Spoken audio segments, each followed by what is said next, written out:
Hello everyone, welcome to admission study centre online class. हम आज पढ़ने जा रहे हैं हमारे साइंस 1 का 4th lesson effect of electric current. Effects of electric current मतलब कि इलेक्ट्रिक करंट ये जो टर्म है इसका क्या इफेक्ट होगा अलग अलग अप्लायंसेस पे बोलो या अलग अलग सब्सटेंस पे, वो हमें आज ये वाले लेसन में डिस्कस करते चलना है। ठीक है, सबसे पहले हम शुरुआत करेंगे बेसिक टर्म्स के साथ में जो कि हमने प्रीवियस स्टैंडर्ड में पढ़े हैं। वहां से शुरुआत करते हैं इलेक्ट्रिक चार्जेस के ऊपर में। अब देखो इलेक्ट्रिक चार्जेस कितने टाइप्स के होते हैं? 2 टाइप्स के होते हैं। एक होगा पॉजिटिव चार्ज और दूसरा होगा नेगेटिव चार्ज। अब जो पॉजिटिव चार्ज है वो और नेगेटिव चार्ज, इनकी कुछ प्रॉपर्टीज होती है, इनके कुछ रूल्स होते हैं। तो वो कैसे होते हैं कि देखो लाइक चार्जेस मतलब कि जो चार्जेस सेम है वो एक दूसरे को क्या करेंगे? रिपेल करेंगे। इट मीन्स कि अगर सपोज दो चार्ज पकड़ के चलते, एक है पॉजिटिव और दूसरे एंड का भी चार्ज है पॉजिटिव, तो ये दोनों एक दूसरे को क्या करेंगे? कैंसिल करेंगे। ये दोनों एक दूसरे को क्या करेंगे? कैंसिल करेंगे, मतलब वो एक दूसरे को रिपेल करेंगे। और अनलाइक चार्जेस मीन्स व्हाट? एक पॉजिटिव है दूसरा नेगेटिव, या फिर दूसरा नेगेटिव है तो पहला पॉजिटिव, ऐसा अगर रहा तो ये क्या करेंगे? एक दूसरे को अट्रैक्ट करेंगे। ये क्या करेंगे? एक दूसरे को अट्रैक्ट करेंगे। ठीक है, तो ये बात हमें जानना है in the case of positive charge और नेगेटिव चार्ज। ये हमने पिछले स्टैंडर्ड में भी पढ़े थे कि जो लाइक चार्जेस होते हैं वो रिपेल करते हैं एक दूसरे को, और जो अनलाइक चार्जेस होंगे वो अट्रैक्ट करेंगे एक दूसरे को। Is it clear? आगे में देखो electric charge denoted by Q. Electric charge को हम डिनोट करेंगे लेटर क्यू के साथ में। उसके बाद में the SI unit of electric charge is coulomb. SI unit क्या है इलेक्ट्रिक चार्ज का? कूलम। हम इलेक्ट्रिक चार्ज को किसके साथ में डिनोट करेंगे? कूलम के एसआई यूनिट के साथ में। ठीक है, जैसे अगर हमको कोई कूलम, अगर हमने इलेक्ट्रिक चार्ज की वैल्यू निकाल दी है तो उसको अगर हमको शो करना है, उसका यूनिट लिखना है, तो वो रहेगा आपका कूलम। अब आते हैं कंडक्टर्स और इंसुलेटर्स के ऊपर में। कंडक्टर्स क्या होते हैं और इंसुलेटर्स क्या होते हैं? देखो the conductors the substances through which electricity can flow are called as conductors। ऐसे substances जिनमें से इलेक्ट्रिसिटी क्या हो रही है? फ्लो हो रही है। इलेक्ट्रिसिटी क्या हो सकती है? फ्लो हो सकती है, मतलब कि जो चार्जेस है, इलेक्ट्रिक चार्जेस है, वो फ्लो हो सकते हैं, ऐसा उसका मीनिंग होता है।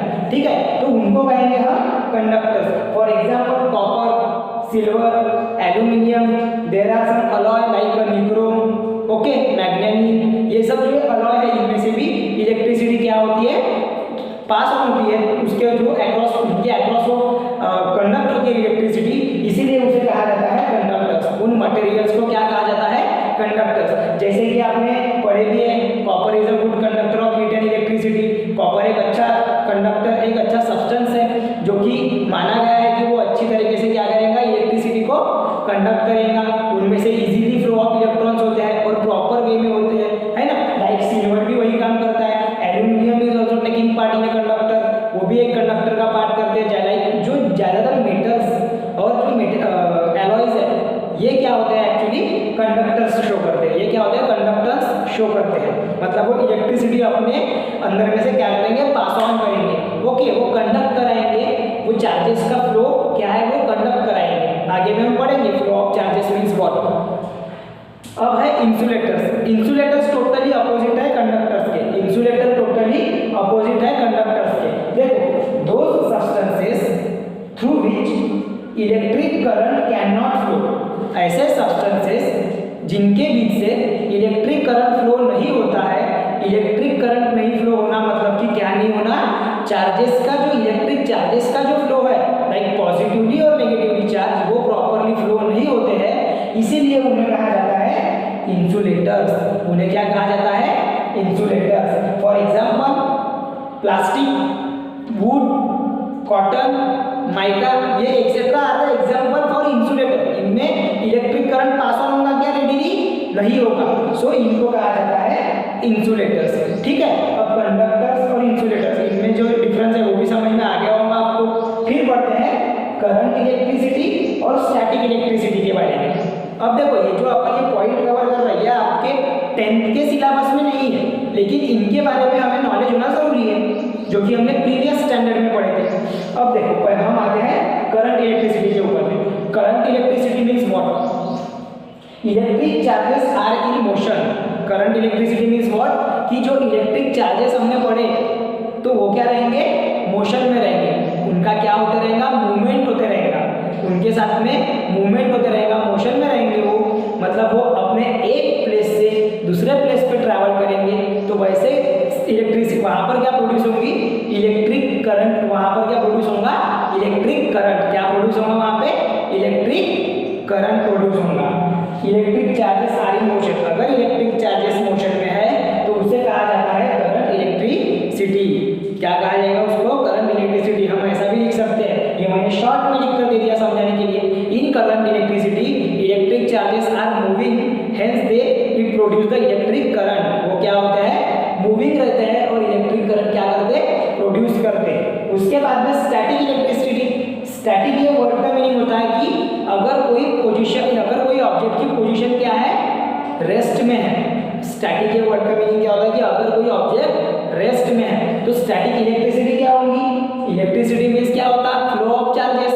और स्टैटिक ये वर्ड आ गया मतलब कि वहां पर फ्लो ऑफ चार्जेस रुक जाएगा, वहां पर फ्लो ऑफ चार्जेस नहीं होगा, मतलब कि electric charges are at rest. Electric charges किस में रहेंगे, रेस्ट में रहेंगे, उनका मोशन नहीं होगा, उनका मोशन नहीं होगा, इलेक्ट्रिक चार्जेस का मोशन नहीं होगा, तो वहां पर इलेक्ट्रिसिटी भी कंडक्ट नहीं होगी। लाइक आपने एक एग्जांपल आपको याद होगा, आपने पिछले साल भी पढ़े होंगे कि अगर हम कोई ग्लास रॉड है जिसको सिल्क क्लॉथ के ऊपर में अगर रब करते हैं तो वहां पर चार्जेस एक्टिव तो हो जाते हैं, लेकिन वो अपनी पोजीशन चेंज करता है क्या, नहीं करते। वो वहां पर चार्ज एक्टिव हो जाता है, मतलब वो जो ग्लास रॉड है वो क्या हो जाता है, एक्टिव हो जाता है, चार्जेबल हो जाता है, लेकिन वो वहां से इलेक्ट्रिक चार्जेस फ्लो नहीं करने देता, वो रेस्ट में रहते चार्जेस। इसीलिए वहां पर कौन सी इलेक्ट्रिसिटी प्रेजेंट रहती है, स्टैटिक इलेक्ट्रिसिटी प्रेजेंट रहेगी। कौन सी इलेक्ट्रिसिटी प्रेजेंट रहेगी, स्टैटिक इलेक्ट्रिसिटी प्रेजेंट रहेगी। फिर बढ़ते हैं अपने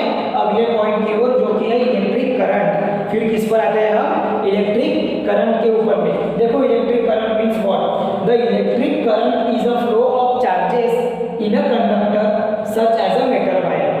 अब कंसीडर कर रहे हैं हम कि इलेक्ट्रिक करंट एक क्या है, is a flow of charges, मतलब कि अगर कोई मेटल वायर अगर हम कंसीडर कर रहे हैं फॉर द एक्सपेरिमेंट और वहां पर जो इलेक्ट्रिक चार्जेस है वो अगर फ्लो हो रहा है उस मेटल वायर में से, तो उसको हम कहेंगे वहां पर क्या प्रोड्यूस हो रहा है, electric current. Electric current is a flow of charges in a conductor in a such a metal wire. समझ में आ रहा है, ये आपने 9th स्टैंडर्ड में ही पूरा डीप में पढ़े है उसके बारे में, हम यहाँ पर उसकी डेफिनेशन रिवाइज कर रहे हैं, इंपॉर्टेंट भी है समझने के लिए, ठीक है। अब इलेक्ट्रिक करंट को हम डिनोट करेंगे I equal to q upon t. Electric current को हम कैसे शो करेंगे, I equal to q upon t, मतलब flow of charges per unit time, flow of charges per unit time, वही उसकी फिर डेफिनेशन बन जाएगी मैग्नीट्यूड ऑफ इलेक्ट्रिक करंट की। देखते हैं क्या होता है, तो magnitude of electric current, the magnitude of electric current is the amount of electric charge, amount of electric charge passing through a given point of the conductor in 1 second। magnitude of electric current किसे कहेंगे कि the amount of charge passing through a conductor, the amount of charge passing through a conductor in a given unit time in 1 second, that is 1 second। मतलब कि एक point से अगर जितना amount of electric charge पास हो रहा है उस कंडक्टर में से इन 1 सेकंड, उसे कहेंगे हम मैग्नीट्यूड ऑफ इलेक्ट्रिक करंट। उसे क्या कहेंगे, मैग्नीट्यूड ऑफ इलेक्ट्रिक करंट। सो आगे द SI यूनिट ऑफ इस current is ampere. The SI unit of electric current is ampere. It is denoted by the symbol A। It is denoted by the symbol A।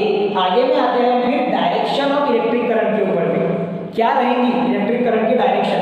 Conventionally अगर देखा जाए, मतलब अगर हम जब experiment perform कर रहे हैं, सर्किट डायग्राम बना रहे हैं, तो उस दौरान हमें ये देखना होता है कि डायरेक्शन क्या रहेंगे इलेक्ट्रिक करंट की। तो जनरली डायरेक्शन इलेक्ट्रिक करंट की ये होती है कि current is flowing from positive terminal of the cell और a battery to the negative terminal of the cell और अ बैटरी। मतलब कि जो कन्वेंशनल करंट होता है, डायरेक्ट कन्वेंशनल डायरेक्शन होती है करंट की, इलेक्ट्रिक करंट की, वो क्या होगी। सपोज आपका कोई सेल है,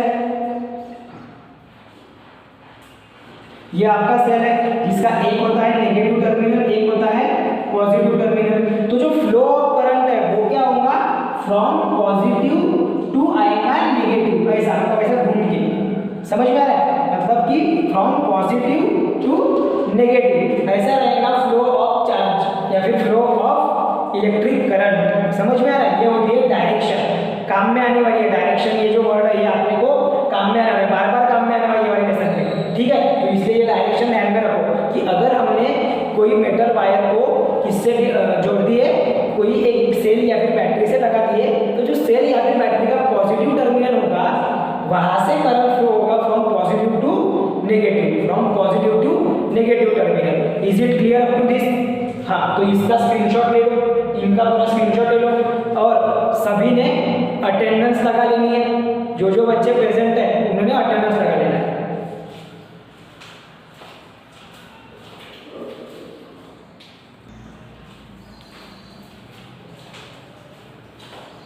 तो बढ़ते हैं आगे, देखो अभी हम रिवाइज करेंगे ओम्स लॉ को। देखो ओम्स लॉ क्या बोल रहा है, at constant temperature the current flowing through the conductor is directly proportional to potential difference of the conductor, मतलब कि द एट कांस्टेंट टेम्परेचर, जब हम टेम्परेचर कांस्टेंट रखेंगे कोई भी मटेरियल का, the current flowing through the conductor, जब वो कंडक्टर में से करंट फ्लो होगा, is directly proportional to the potential difference, वो क्या रहेगा, उसके पोटेंशियल डिफरेंस को डायरेक्टली प्रोपोर्शनल रहेगा। ये बोल रहा है ओम्स लॉ, आपने ये 9th स्टैंडर्ड में ही पढ़े हैं। दैट इज अगर I करंट है और पोटेंशियल डिफरेंस को हम डिनोट करते हैं V से, सो क्या हो जाएगा अकॉर्डिंग टू ओम्स लॉ हो जाएगा I directly proportional to V, according to Ohm's law हो जाएगा I directly proportional to V। इसी को हम V को पहले लिखकर I को बाद में लिख लेते हैं, तो वो भी एक करेक्ट हो जाता है ना, वो भी एक करेक्ट हो जाता है। उसके बाद में यहाँ पर हमको ये प्रोपोर्शनलिटी का साइन हटाना है, हम क्या लेंगे, एक कांस्टेंट वैल्यू लेंगे, जो कि उस प्रोपोर्शनलिटी के साइन को सेटिस्फाई करेगा। तो हम लेंगे वहां पर रेजिस्टेंस R, क्या लेंगे वहां पर, proportionality constant as a resistance R। अब ये रेजिस्टेंस क्या होता है मैं बाद में दिखाई दूंगा उसको, ठीक है। तो ये देखो, ये जो V है ये क्या रहेगा फिर, equal to R multiplied by I, where R is the resistance, जहां पर R क्या है, ये रेजिस्टेंस है। उसके बाद में अब ये है I, उसको हम IR भी लिख सकते हैं, V इक्वल टू RI को हम क्या लिख सकते हैं, IR, मीनिंग सेम ही होता है। फिर हमको अगर करंट निकालना है इसमें से, हमको अगर करंट की वैल्यू अगर फाइंड आउट करना है, तो हमारे पास में फॉर्मूला रहेगा I equal to V upon R। अगर हमें पोटेंशियल डिफरेंस दिया हुआ है, हमें रेजिस्टेंस दिया हुआ है, तो फिर हम उस पर से करंट निकाल सकते हैं। आपको पता होना चाहिए, हो सकता है 1 या 2 मार्क के लिए आपको न्यूमेरिकल आ सकता है, क्योंकि ये बेसिक टर्म इस साल के सिलेबस में नहीं है, लेकिन चांसेस है, क्योंकि आपने ओम्स लॉ पढ़े तो आपको जमेगा ही जमेगा, ठीक है। तो ये सारी चीजों पे आपको ध्यान देना है, ठीक है। उसके बाद में जो R की जो टर्म हमने बोले कि रेजिस्टेंस आ रहा है, तो ये रेजिस्टेंस क्या होता है वो समझ लेते हैं पहले।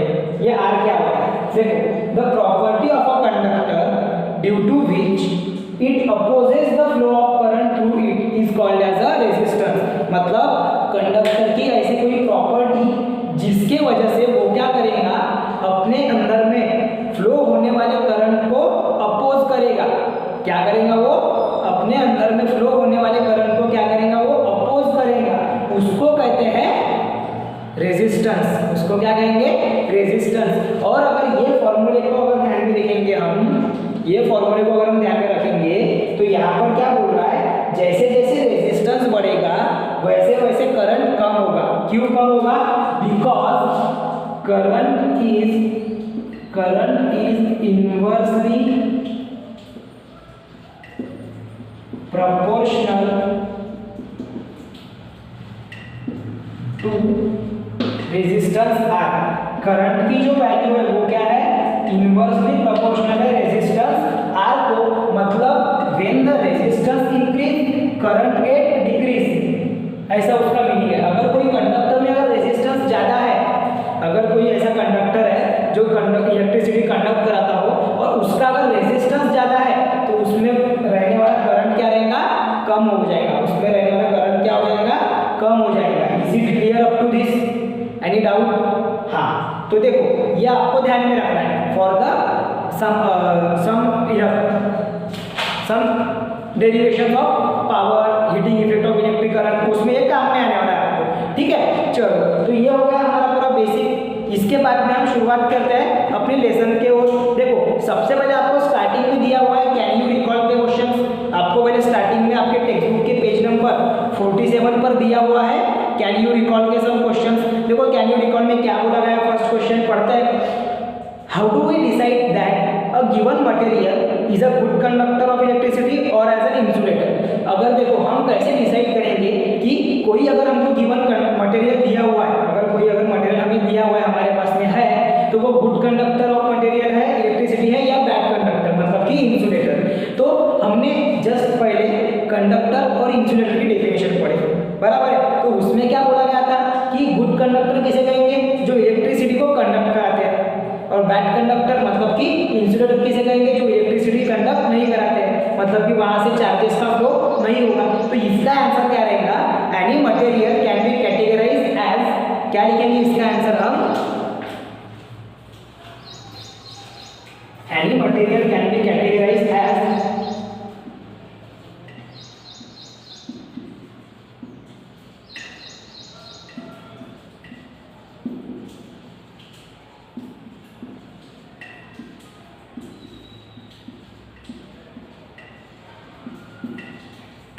गुड कंडक्टर और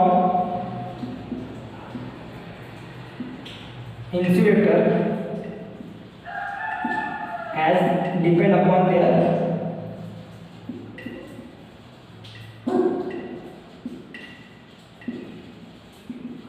रेजिस्टेंस वैल्यू।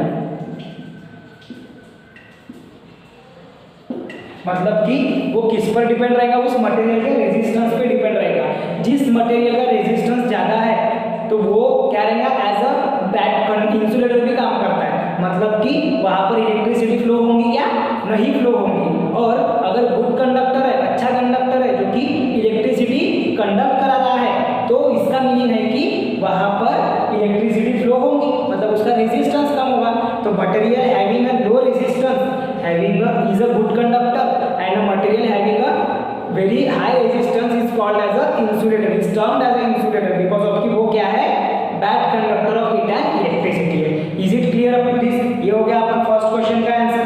उसके बाद में सेकंड क्वेश्चन देखो क्या बोला है वो, iron is a conductor of electricity but when we pick up a piece of iron resting on the ground why don't we get the electric shock. देखो हमने बोला है कि मेटल्स जो होते हैं नॉर्मली वो good conductor of heat and electricity होते हैं, तो वहां पर अगर आपको अगर आयरन दिया गया है तो वो एक गुड कंडक्टर ऑफ इलेक्ट्रिसिटी है, मतलब कि जो इलेक्ट्रिसिटी कंडक्ट करता है। सो हम उसको जब ऐसे मतलब कोई टुकड़ा वगैरह पड़ा है जमीन पे आयरन का, उसको अगर हम उठाने जाते हैं तो हमको फिर इलेक्ट्रिक शॉक क्यों नहीं लगता। बड़ा सिंपल उसका मतलब आंसर है। देखो जो आयरन होता है, जब उसको अगर हम चार्जेस का फ्लो कराएंगे, मतलब वो आयरन जब इलेक्ट्रिक करंट पास होगा उस आयरन में से, तभी जाके वहाँ पर हमको शॉक लगेगा। इन केस अगर उस आयरन मेटल में से या फिर आयरन मटेरियल में से जो जमीन पे पड़ा हुआ है उस पर कुछ भी चार्ज नहीं है, मतलब कि वो अभी न्यूट्रल पोजीशन पे है, तो वहाँ पर हमको शॉक लगेगा क्या, नहीं। So it depends on the charging, मतलब कि वो कितना अमाउंट ऑफ चार्ज वहाँ पर फ्लो हो रहा है, वो आयरन है वहाँ पर इलेक्ट्रिक करंट है या नहीं, वो डिपेंड करेगा कि हमको शॉक लगेगा या नहीं लगेगा। क्योंकि कोई भी जो ऑब्जेक्ट जो कि हमको शॉक देता है वो जनरली क्या होता है, चार्ज होता है। वो क्या होता है, चार्ज होता है, मतलब वहाँ पर continuous flow of electric charges चलते रहता है, इलेक्ट्रिक करंट वहाँ पर फ्लो होते रहता। और आयरन जो कि एक ग्राउंड पर गिरा हुआ है उस पर ऐसा कोई चार्ज रहता नहीं है, जनरली चार्ज फ्लो नहीं होते रहता वहाँ पे, इसीलिए वो क्या हमको क्या नहीं लगता, शॉक नहीं लगता। ठीक है, तो ये बड़े आसान क्वेश्चन थे आपके लिए कैन यू रिकॉल के। उसके बाद में हमने अर्लियर जो स्टैंडर्ड में पढ़े थे कि इलेक्ट्रिसिटी क्या होती है, positively charge negatively charge object पढ़े थे, यही सब आपके टेक्स्ट बुक में भी दिया हुआ है जो मैंने आपको रिवाइज कराया। इस लेसन में हमें पढ़ने जाना है कि इफेक्ट ऑफ इलेक्ट्रिक करंट क्या होता है।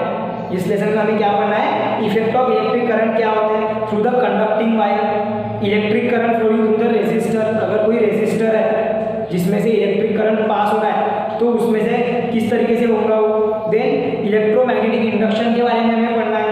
ये जो भी इलेक्ट्रोमैग्नेटिक इंडक्शन मतलब मैग्नेटिक फील्ड के अराउंड में एक मैग्नेटिक अगर सब्सटेंस है तो वहाँ पर अगर हमने इलेक्ट्रिक करंट पास करे तो वहाँ पर किस तरीके से इलेक्ट्रिक करंट इंड्यूस होगा, इट मीन्स की प्रोड्यूस होगा, वो हमें पढ़ना है वहाँ पे।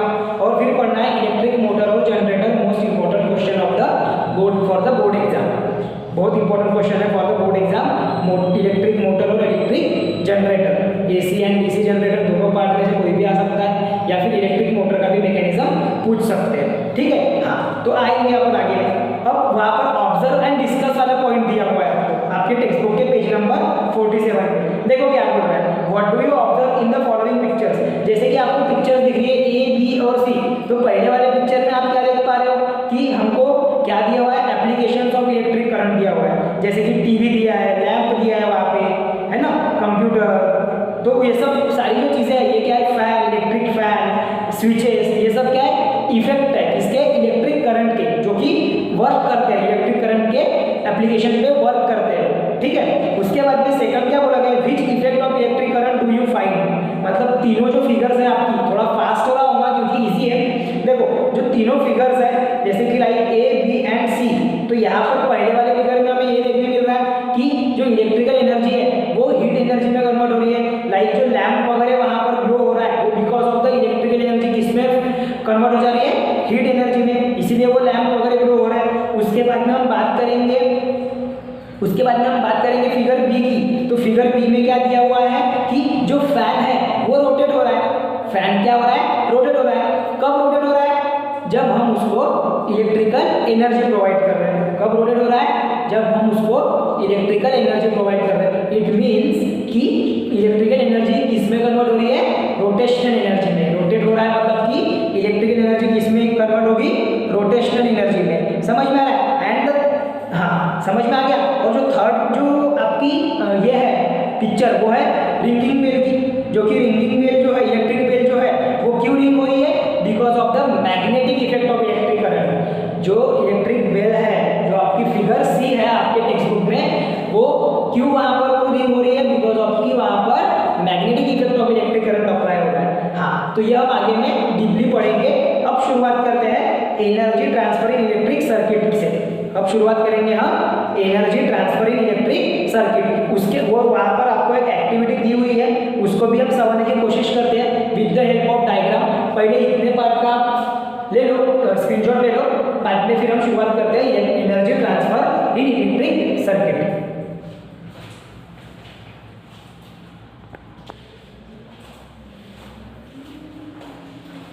तो स्क्रीनशॉट निकाल के उतने पार्ट का अभी बढ़ते हैं हम अपने अगले टॉपिक की ओर, जो कि है एनर्जी ट्रांसफर इन इलेक्ट्रिक सर्किट। उसके लिए हमें एक एक्टिविटी दी हुई है जिसकी रिक्वायरमेंट है आपको कनेक्टिंग वायर्स की, electrical cells, electrical resistance, voltmeter लग रहा है पोटेंशियल डिफरेंस मेजर करने के लिए, एमीटर लगेगा for the measuring current, and then plug की, क्योंकि स्विच ऑन है या ऑफ है वो करने के लिए प्लग की भी जरूरत रहेगी। आगे में प्रोसीजर देखो क्या दी हुई है, connect the circuit as shown in the accompanying figure 4.2 after taking the component with proper values. Measure the current I. Also measure the potential difference V at AB between the two ends A and B of the resistance.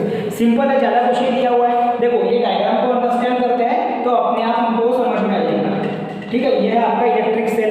देखो अभी यहाँ पर क्या हुआ है, तो या फिर बैटरी को बोल सकते हैं जिसको हम, क्या हुआ कि हमने एक रेजिस्टेंस वायर को जो आपने लिए है, जो कनेक्टिंग वायर है, सॉरी जो कनेक्टिंग वायर है उसको हमने ज्वाइन कर दिए सेल के दो टर्मिनल को, एक है पॉजिटिव और दूसरा है नेगेटिव। तो हमने क्या करें, पॉजिटिव टर्मिनल से स्टार्ट करते हुए उसको कनेक्ट कर दिए पॉजिटिव टर्मिनल को बैटरी के या फिर सेल के। वो गया फिर वहाँ से प्लग की लगा दी हमने वहाँ पे, ताकि हमको स्विच ऑन करना है या ऑफ करना है तो वो कनेक्ट कर रहे हैं। वहाँ से फिर पॉइंट ए से लेके बी तक के, देखो यहाँ पे पॉइंट ए से लेके बी तक के क्या लगा हुआ है, यहाँ पर रेजिस्टेंस। क्या लगा हुआ है यहाँ पर, रेजिस्टेंस। बोला भी गया आपके जो एक्टिविटी में वहाँ पर दिख भी रहा, एक्टिविटी की जो प्रोसीजर है वहाँ पर आपको बोला गया है कि जो पोटेंशियल डिफरेंस है वो हम क्या करेंगे, रेजिस्टेंस के दो एंड के बीच में जितना पोटेंशियल डिफरेंस है वो मेजर करेंगे। तो हमने क्या बोले कि उसके लिए हमको रेजिस्टेंस लगाना जरूरी रहेगा, उसके लिए हमको क्या लगाना जरूरी रहेगा, रेजिस्टेंस। तो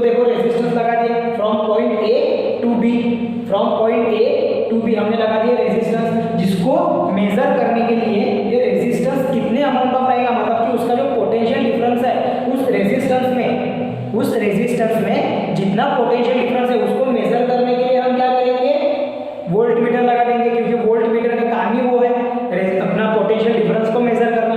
हाँ, तो देखो ये जो पोटेंशियल डिफरेंस है वो कितने का है, V at AB, मतलब कि potential difference between the two and from A to B में जितना पोटेंशियल डिफरेंस रहेगा वो हम मेजर करेंगे with the help of volt meter. उसके बाद में ये जो एमीटर है ये लगाया हुआ है for measuring the current. Ammeter किसके लिए लगाया हुआ है, फॉर मेजरिंग द करंट। और दूसरी चीज हम उसको फिर उस वायर को कनेक्ट करके कहाँ पे लगा दिए, सेकंड टर्मिनल पे बैटरी और सेल के, जो कि है नेगेटिव टर्मिनल। अब देखो यहाँ पर जो करंट का डायरेक्शन है वो मैंने आपको बताया था कि करंट का direction conventionally from positive to negative आता है, वही हो रहा है। देखो पॉजिटिव टू नेगेटिव उसकी डायरेक्शन है करंट की, दिख रही है, पॉजिटिव टू नेगेटिव उसकी डायरेक्शन है करंट की कौन से डायरेक्शन में फ्लो हो रहा है, फ्रॉम पॉजिटिव टू नेगेटिव। ठीक है, अब देखो वहां पर क्या बोला गया है कि आगे भी देखो क्या बोला है आपको, if a charge Q flows from A to B, मतलब कि हमने बोले यहाँ पर ये रेजिस्टेंस के बीच में A to B पॉइंट के बीच में क्या फ्लो हो रहा है, सपोज चार्ज Q फ्लो हो रहा है from point A to B, मतलब अगर इतना अगर डिस्टेंस है पॉइंट A से लेके B तक के, तो इतने इसमें क्या चार्ज और क्या फ्लो होगा, चार्ज Q, क्या फ्लो हो रहा है, चार्ज Q। हाँ, तो देखो if the charge Q flow from A to B, work of ABQ has been done on Q while going from A to B। अब ये कैसे आया डायरेक्टली, ये आपको मैं समझाता हूँ। देखो क्या बोला गया है कि यहाँ से A पॉइंट से लेकर तो B पॉइंट तक के एक चार्ज Q फ्लो हो रहा है। चार्ज Q जो फ्लो होगा तो वहाँ पर क्या तैयार होगा, वहाँ पर होगा वर्क डन, वहाँ पर क्या होगा, वर्क डन। और वर्क डन जब फ्लो होगा, जब वहाँ पर वर्क डन होगा तो वहाँ पर जो वर्क डन है वो क्या होगा, पोटेंशियल डिफरेंस के साथ में रहेगा, with respect to potential difference रहेगा वो, with respect to against the potential difference रहेगा वो। तो वहाँ पर जो वर्क डन है वो हम कैसा शो करेंगे, work done W equal to V at AB multiplied by charge, मतलब कि product of potential difference of point A to B multiplied by charge flowing from A to B,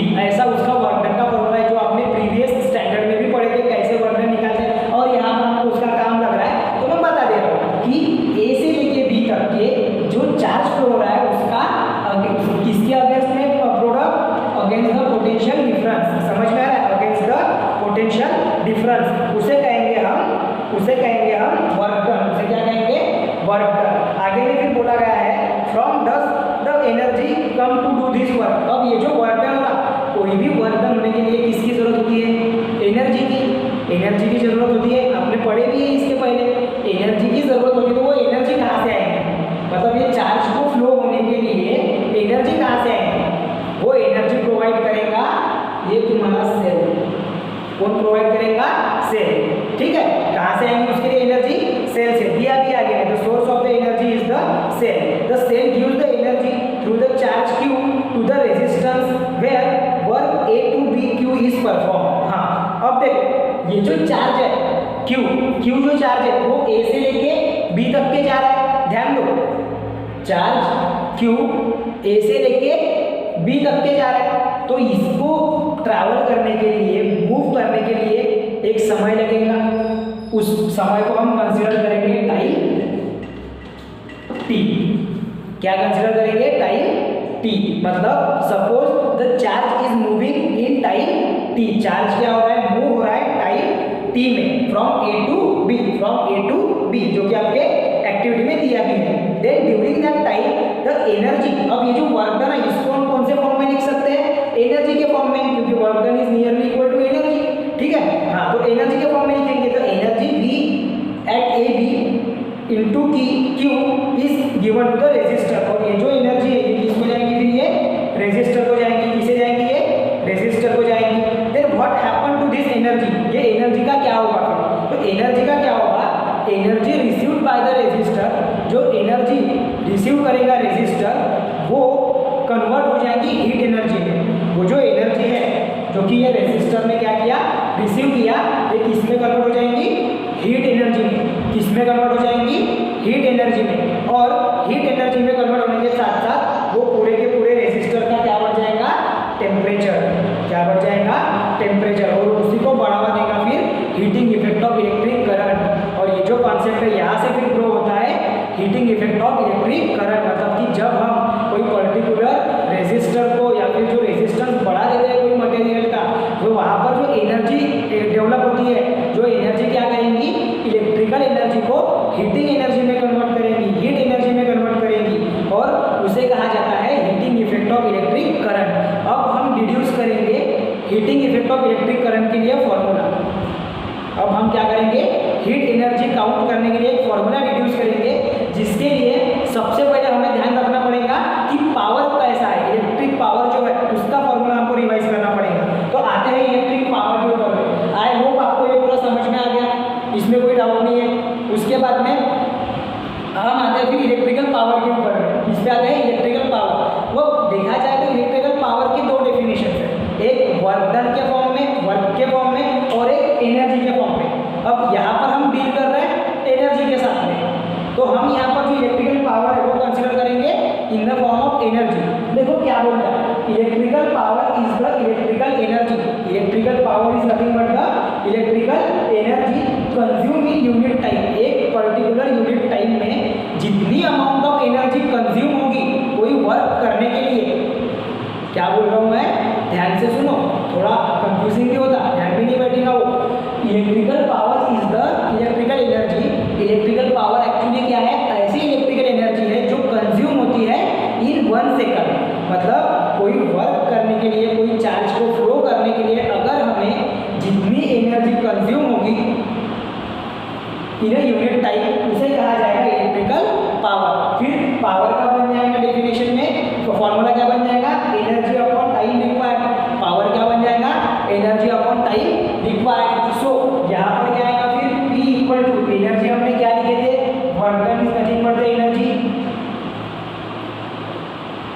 work done is nothing but the energy वो वाले activity में जहाँ पर हमें heating effect में convert करें, तो देखो क्या आ जाएगा फिर, V at A B multiplied by Q, ये आ जाएगा। और टाइम के लिए लिखेंगे हम टाइम T, टाइम के लिए लिखेंगे स्मॉल t।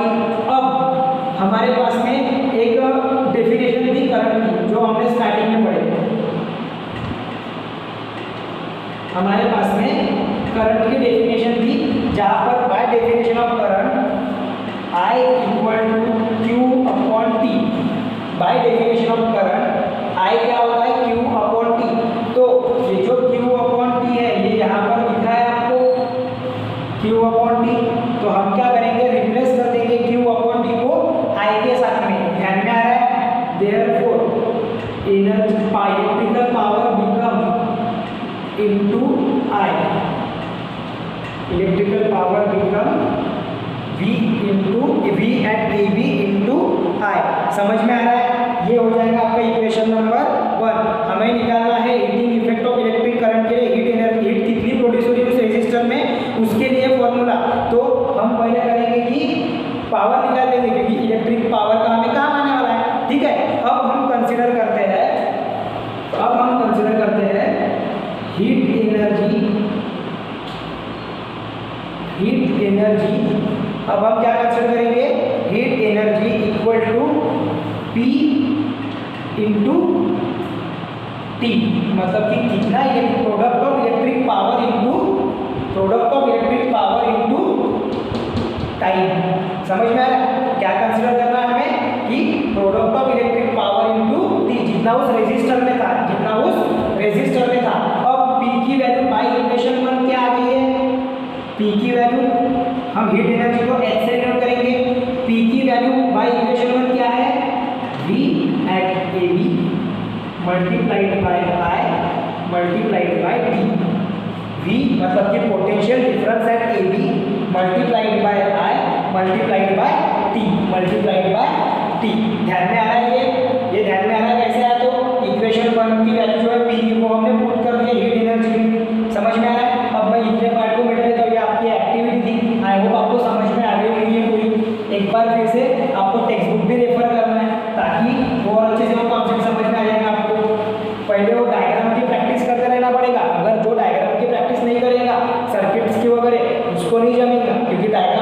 का बेस्ड ऑन है वो डायग्राम, जिसको जब समझा और डायग्राम जिसने बनाना सीख गया उसको वो पूरा समझ जाएगा।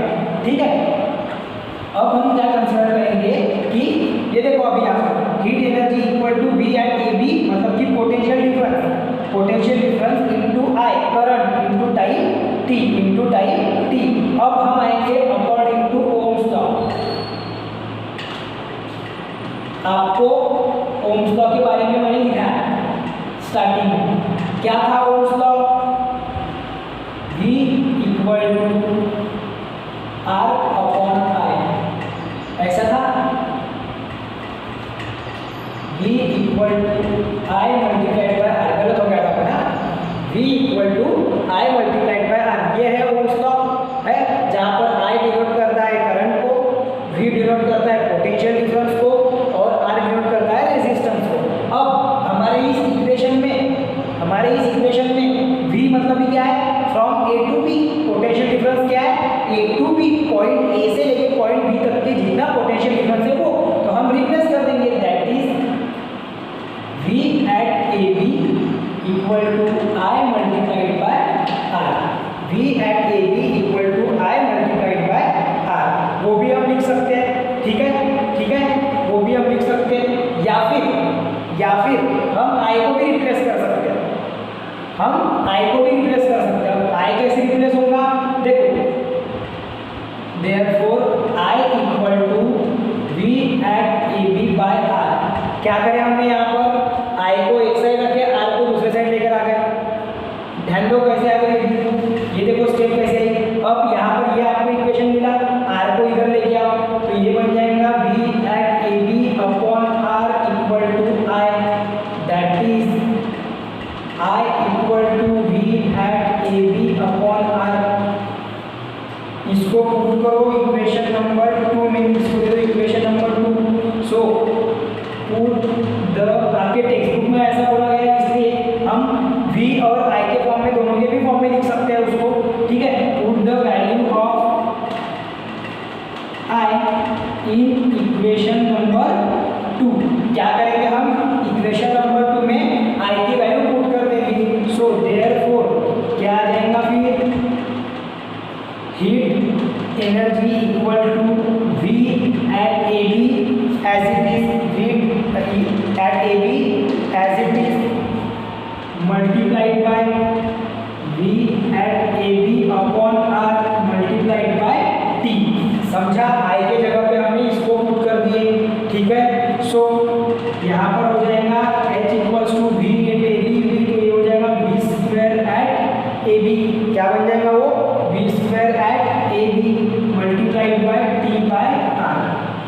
ये हो गया in terms of V and R। ये जो इक्वेशन है हीट एनर्जी के लिए, हीट प्रोड्यूस के लिए, ये कितना रहेगा? ये किसमें रहेगा? इन terms of potential difference and in terms of resistance. In terms of potential difference and in terms of resistance तो लिख देंगे, यहाँ पर लिख देंगे हम, बुक में नहीं दिया है। This is the formula for heat produced in terms of V and R, in terms of V and R। अब हम लिखेंगे formula of heat produce in terms of I and R। अब क्या लिखेंगे? I and R में पहले इतना part आपका आप स्क्रीनशॉट ले लो, इतने पार्ट का तो भी एटलीस्ट लो स्क्रीनशॉट। ठीक है, अब मैं मिटा रहा हूँ इसको।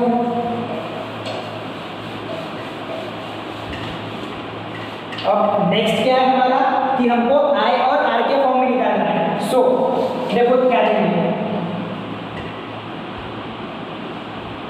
Heat produce in terms of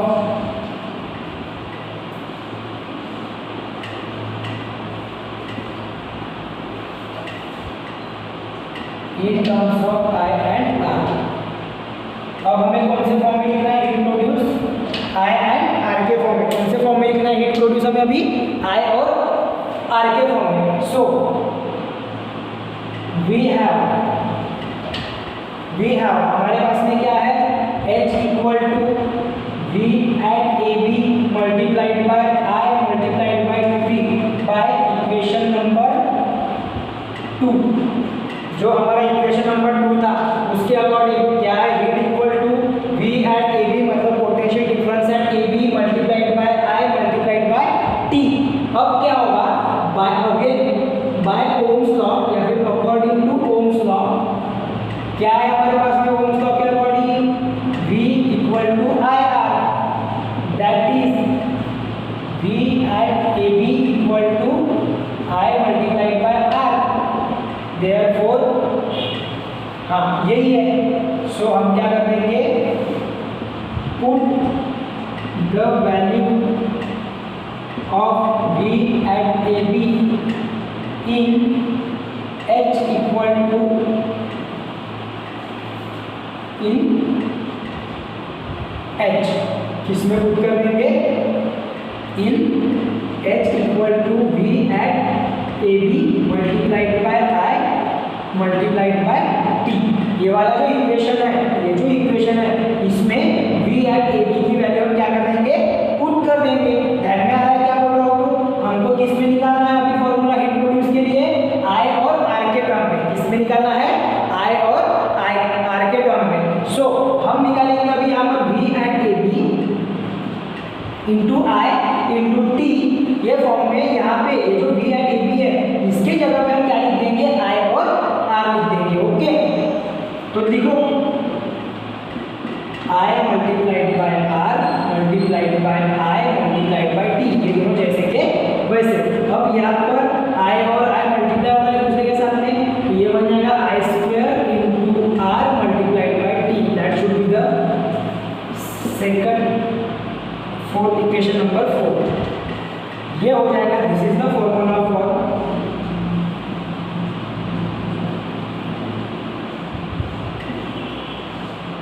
for heat produced in terms of I and R। और ये जो आपने हीट के लिए फॉर्मूला निकाले, ये जो आपने हीट के लिए फॉर्मूला निकाले, इसी को एक दूसरा नाम दिया गया है, this is called as a Joule's law of heating, मतलब कि H equal to I square into R multiplied by T is called as Joule's law of heating. इसी को क्या कहा जाता है, जूल्स लॉ ऑफ हीटिंग। समझ में आ रहा। और जो एसआई यूनिट है किसका, इलेक्ट्रिकल पावर का, क्योंकि हमने स्टार्टिंग में सबसे पहले इलेक्ट्रिकल पावर क्या होता है वही समझे। तो जो एसआई यूनिट है इलेक्ट्रिकल पावर का वो है वैट। क्या है वो, वैट। उसके बाद में जो इलेक्ट्रिकल पावर का जो यूनिट है वो क्या है, वैट। ठीक है, तो ये यहाँ तक कि ये पूरा आपका डेरिवेशन है, आपको ये अच्छे से समझ लेना है। यहाँ पर देखो हमने दो टॉपिक कवर करे, एक करे हमने इलेक्ट्रिकल एनर्जी ट्रांसफर इन इलेक्ट्रिक सर्किट। इलेक्ट्रिक सर्किट में एनर्जी ट्रांसफर कैसा होता है, वो पहली एक्टिविटी जो हमने करे अभी जस्ट पहले। और उसके बाद में जो डेरिवेशन है इसमें थोड़ा पार्ट हमने हीट एनर्जी का भी कवर कर दिया। अब हमको टेक्स्ट बुक के आगे में पढ़ना है heating effect of electric current. Heating effect of electric current क्या होता है जनरली, आपने आपके घर पे देखे होंगे कि जो लैंप है, इलेक्ट्रिक लैंप, वो ग्लो होते हैं, तो वो एक एप्लीकेशन है heating effect of electric current की। उसके बाद भी इलेक्ट्रिक आयरन की हम बात करते हैं। इलेक्ट्रिक आयरन, जहाँ पर हम जो आयरन वगैरह वो अपने आप गर्म नहीं होती, जब हम उसको इलेक्ट्रिक करंट पास करते हैं तो वहाँ पर वो जो एनर्जी है वो ट्रांसफर होती है हीट एनर्जी में, और ट्रांसफॉर्म होने के साथ साथ वहाँ पर क्या होता है, फिर हीटिंग इफेक्ट दिखाई पड़ता है। ठीक है, उसके बाद में जो भी गीजर वगैरह है, इलेक्ट्रिकल केटल है, ये सब में क्या होता है, इलेक्ट्रिक करंट का जो एक उनसे एप्लीकेशन है हीटिंग इफेक्ट, उनसे एप्लीकेशन है हीटिंग इफेक्ट। और हमें वही पढ़ रहे हैं हम। देखो, when a resistor is connected in electrical circuit heat is produced in it due to the current. मतलब कि जब हम कोई रेजिस्टर अगर कनेक्ट करते हैं इलेक्ट्रिकल सर्किट में तो वहाँ पर क्या प्रोड्यूस होती है, हीट प्रोड्यूस होती है। लाइक वो एग्जाम्पल में हमने वो डायग्राम में हमने कुछ इस प्रकार से रेजिस्टर्स कनेक्टेड करे थे, समझ में आ रहा है। तो वो जो रेजिस्टर जब हम कनेक्ट करते हैं कोई सर्किट में तो वहाँ पर वो क्या प्रोड्यूस करता है, हीट प्रोड्यूस करता है। क्या प्रोड्यूस करता है, हीट प्रोड्यूस करता है, जिसे हम कहेंगे heating effect of electric current. और रेजिस्टर के बारे में आपने 9th स्टैंडर्ड में अच्छे से पढ़े, लाइक आपने resistor in series, resistor in parallel, ये पढ़े ही आप। ठीक है, हाँ। फिर जैसे कि आपको फिर एग्जाम्पल ही दिए आपके नेक्स्ट पेज पे, इक्विपमेंट लाइक वाटर बॉयलर,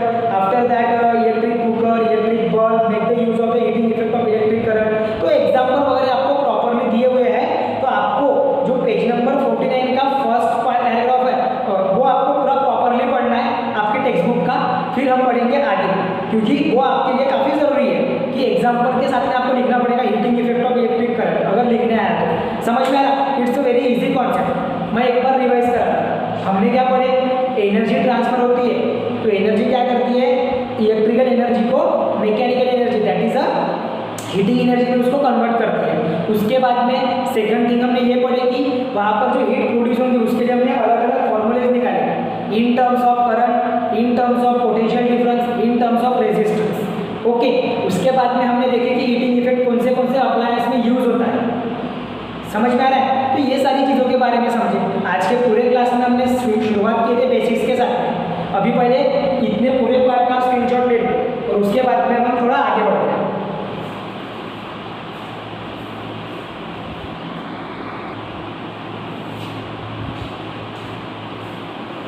तो स्क्रीनशॉट ले लिए, उसके बाद में अभी आते हैं हम पेज नंबर 49 आपके टेक्स्ट बुक का, जहाँ पर आपको एक बॉक्स में बोला गया है कि ऑलवेज रिमेंबर।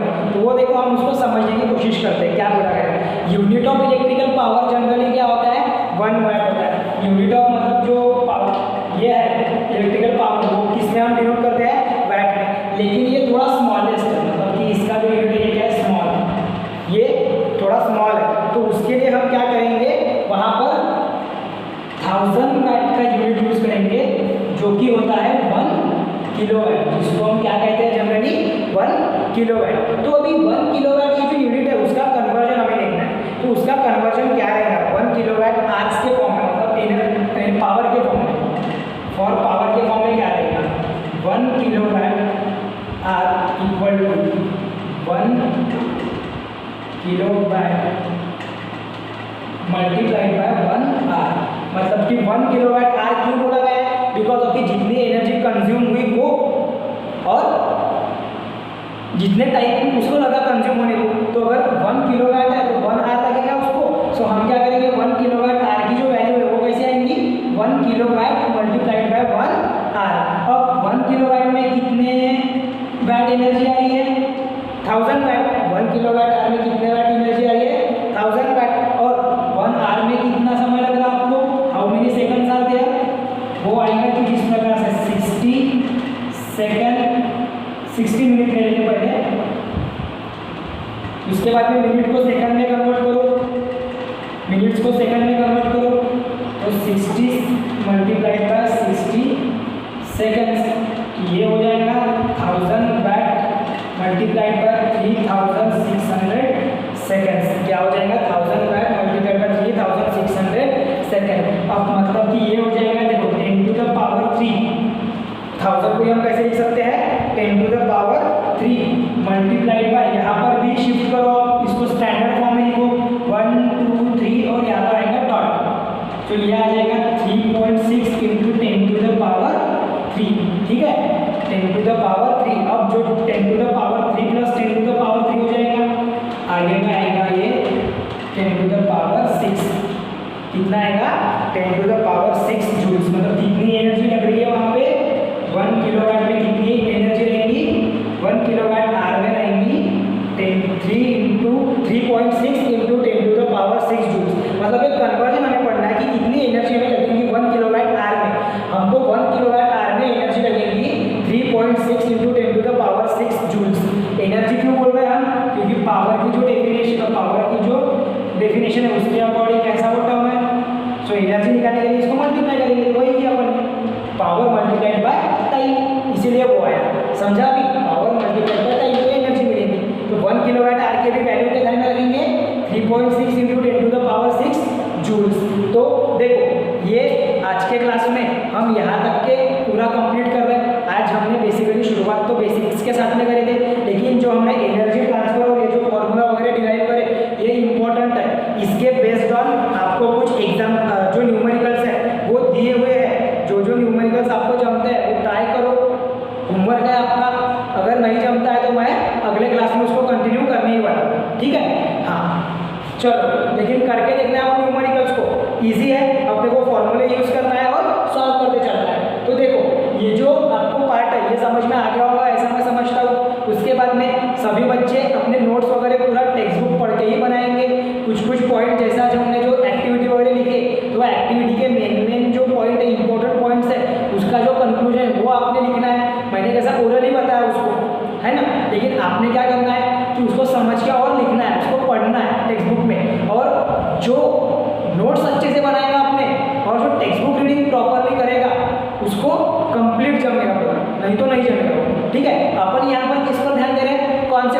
तब भी मैं कोशिश कर रहा हूँ कि आपको can you recall, use your brain power, इनके कुछ कुछ क्वेश्चंस कवर कराओ। लेकिन कैसा हो रहा है कि भाई कभी कभी हम समय के साथ समय को ध्यान में रख के हम ओरली बता दे रहे हो, कुछ कुछ जहाँ पर लिखना होता है डेरिवेशन वहाँ पर लिख कर भी देते हैं, लेकिन जनरली वो हो नहीं पाता। तो आपने क्या करना है कि पहले पूरी टेक्स्ट बुक रीडिंग करना है। टेक्स्ट बुक रीडिंग होने के बाद में सोचना है कि वहाँ से हमको कौन से टाइप के क्वेश्चन पूछ सकते हैं, वो आपको अलग निकाल कर रखना है, उसको लिखना है। एमसीक्यूज तो नहीं पूछ लेंगे, यूनिट तो नहीं पूछ लेंगे कोई पावर का या कोई हीटिंग कुछ का जूल का, है ना। कूलम में जो यूनिट है वो किसका यूनिट है ये पूछ सकते हैं आपको, करंट का भी यूनिट पूछ सकते हैं जो कि आपको पिछले क्लास में हुआ है। तो ये सारी चीज़ों के ऊपर में आपको ध्यान देना है। समझ में आ रहा है? आज हमने हीटिंग इफेक्ट पढ़े, उसका कुछ पोर्शन मैंने आपको पढ़ने बोला है, पूरा पढ़कर आओ, समझ के आओ उसको। नेक्स्ट क्लास में हम पढ़ेंगे कि मैग्नेटिक इफेक्ट क्या होता है,